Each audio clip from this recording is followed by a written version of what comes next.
Alors effectivement, il y a 7 étapes dans le processus de transformation accélérée. La toute première étape, c'est une clarification, c'est-à-dire une sensation que ce nuage épais, ce brouillard épais qui m'empêche de voir les choses réellement telles qu'elles sont et qui m'encombre, eh bien il se neutralise et il se diffuse, il tombe.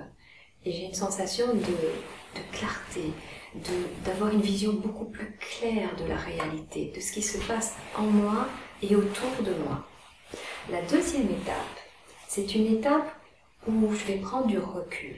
C'est-à-dire comme je vois beaucoup plus clair et je me sens beaucoup plus sereine à l'intérieur de moi, je prends du recul et de la distance par rapport aux événements et aux situations.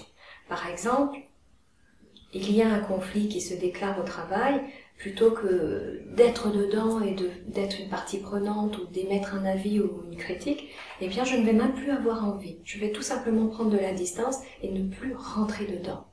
Ce qui fait que je vais pouvoir protéger et conserver ma sérénité que je vis en ce moment. Mais elle va se faire de façon très très naturelle, sans programmation mentale, ni quoi que ce soit. La troisième étape est l'étape de l'observation. Donc je vais rentrer dans une étape d'observation de tout ce qui m'entoure, des modes relationnels, des modes émotionnels, de ma façon de me comporter moi, aussi de la façon de se comporter de l'autre, la façon dont l'autre reçoit ma parole également, la façon dont je vais poser ma parole, c'est-à-dire ce que je vais dire. Et donc là, ça m'amène à une étape qui est très très importante, c'est-à-dire comme je remets en question mon mode de fonctionnement, je l'observe, j'arrive à l'étape de l'effondrement. C'est-à-dire que mon schéma de structure psychique actuelle ne va plus pouvoir fonctionner de la façon dont ça fonctionnait auparavant. Parce qu'il y a une perte de repères.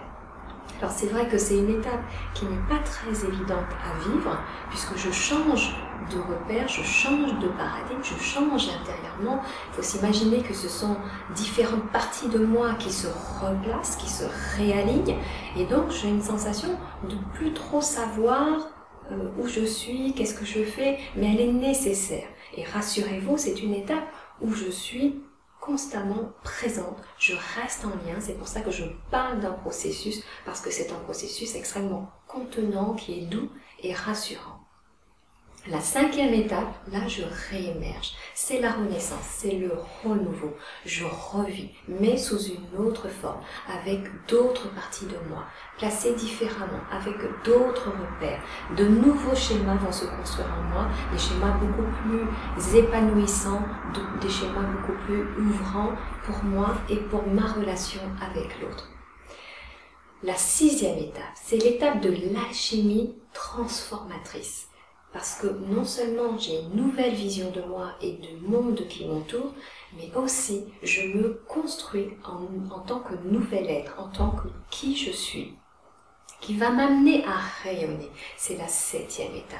Rayonner qui je suis dans ma vie professionnelle, les projets que j'ai envie de mettre en place, vraiment dans mon être à l'intérieur de moi, être vraiment très en contact avec ce que je ressens, avec ce que j'ai envie de faire, qui je suis et comment je me présente au monde, comment je vais mettre en place ce que je suis, mes projets et ma façon d'être, mon identité, ma personnalité beaucoup plus solide et beaucoup plus alignée, beaucoup plus épanouie, beaucoup plus sereine, beaucoup plus tranquille à l'intérieur, beaucoup plus posée.